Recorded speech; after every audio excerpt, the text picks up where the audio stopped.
এমনই একদিন দুই গ্রামের ডাইনি ও পরীদের ঝগড়া দেখে টুনি পাখি উড়তে উড়তে প্রকৃতি দেবীর কাছে পৌঁছায়।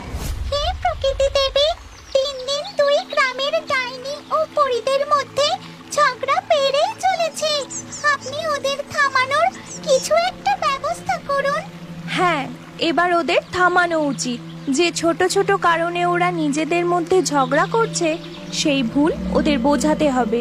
হে প্রকৃতি দেবী, আমি যখন খাবারের খোঁজে ওই গ্রামের উপর দিয়ে যাই, তখন দেখি পরীরা আর ডাইনিরা ঝগড়া করতে ব্যস্ত। এরপর প্রকৃতি দেবী তার বন্ধু স্বর্ণ জলপরীকে স্মরণ করতে থাকে, আর কিছুক্ষণের মধ্যেই স্বর্ণ জলপরী প্রকৃতি দেবীর নদীতে প্রকট হয়। বলুন প্রকৃতি দেবী, আপনার কি কোনো সাহায্যের প্রয়োজন?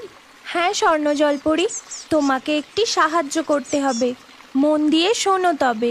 এরপর প্রকৃতি দেবী তার বন্ধু স্বর্ণ জলপরীকে সমস্ত কথা বুঝিয়ে বলে।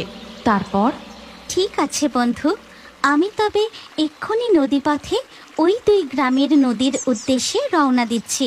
এই কথা বলে স্বর্ণ জলপরী সাঁতরাতে সাঁতরাতে গিয়ে পৌঁছায় ওই দুই গ্রামের মাঝের নদীতে।